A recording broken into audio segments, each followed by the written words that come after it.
Hello bachcho, let's read this question. So this question says two initial and final positions of Raghuveer on y-axis respectively are s. First is minus 4 meter, 8 meter.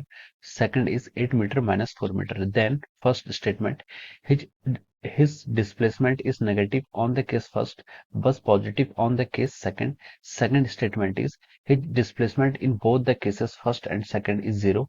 Third statement is his displacement is positive in case first and negative in case second. Which of the following statements is are correct? Option A only first statement, B only second, C only third and D all of this.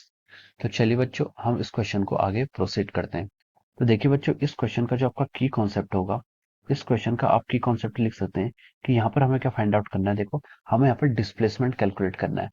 तीनों statement में आपसे क्या पूछेगा कि हमें displacement को यहाँ पर कैलकुलेट करना है। ठीक है, तो देखिए डिस्प्लेसमेंट क्या होता है।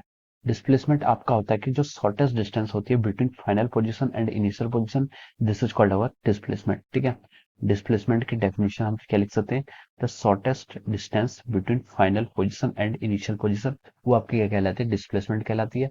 या फिर डिस्प्लेसमेंट जिसको हम डेल एक्स से डिनोट करते हैं, या फिर हम डेल वाई किसी भी एक्सिस के अलोंग कर सकते हैं। इस क्वेश्चन में हमसे क्या बोला है, हमें इस क्वेश्चन में देखिए वाई एक्सिस के अलोंग गिवन है। ठीक है, तो हम लिख सकते हैं कि यहाँ पर जो आपका डिस्प्लेसमेंट होगा हम उसे डेल वाई से डिनोट करेंगे। ठीक है, डिस्प्लेसमेंट आपका कितना हो जाएगा, डेल वाई, और ये होगा आपका वाई एक्सिस के अलोंग जो आपकी फाइनल पोजीशन है, माइनस वाई एक्सिस के अलोंग की आपकी इनिशियल पोजीशन। ठीक है, ये आपका डिस्प्लेसमेंट अलोंग वाई एक्सिस को क्या करता है, डिनोट करता है। Okay, so this is the what this is how this is the definition of displacement. Okay, अब देखें हम आगे क्वेश्चन को फर्दर सॉल्व करते हैं।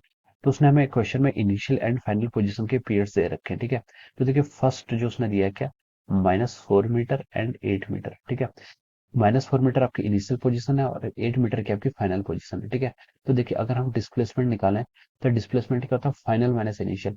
फाइनल तो उसकी कितनी 8 meter minus of Y initial, initial कितनी आपकी -4 मीटर। तो आपका जो डिस्प्लेसमेंट आएगा वो कितना आ गया यहाँ से आपका 12 मीटर। तो फर्स्ट केस में आपका डिस्प्लेसमेंट कितना आ गया, 12 मीटर।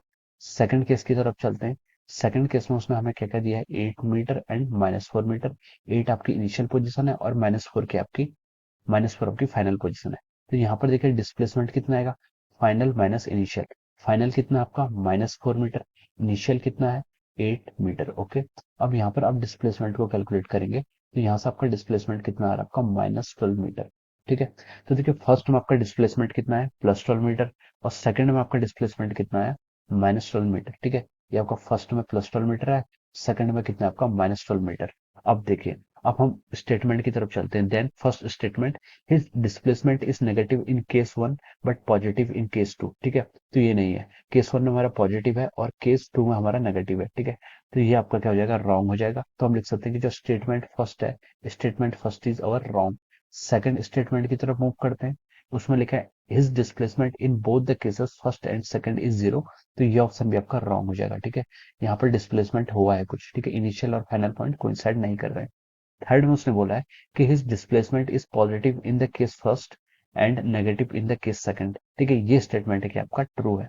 पहले केस में उसका डिस्प्लेसमेंट 12 मीटर हुआ है जो कि पॉजिटिव है, और सेकंड केस में उसका डिस्प्लेसमेंट -12 मीटर हुआ है जो कि नेगेटिव है। ठीक है, तो थर्ड स्टेटमेंट आपका ट्रू आ गया है। अब देखिए अब हम यहाँ से क्या करते हैं, ऑप्शंस को मैच करते हैं। ठीक है, ऑप्शंस में देखिए ऑप्शंस में उसने बोला है कि which of the following statement is correct.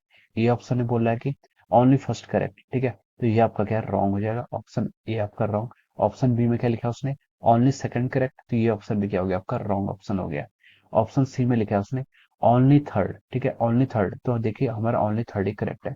तो स्टेटमेंट सी क्या हो जाएगा, इस क्वेश्चन का आपका राइट आंसर हो जाएगा। डी भी आपका इनकरेक्ट हो जाएगा। तो हम बोल सकते हैं कि C is the correct option of this question, और हम भी लिख सकते हैं कि ऑप्शन सी इज करेक्ट। आपका जो ऑप्शन सी है वो क्या आपका यहाँ पर करेक्ट है। Option C is the correct choice. Okay. So this is how we can solve this question. So I hope you all understood this concept. All the best and thank you so much.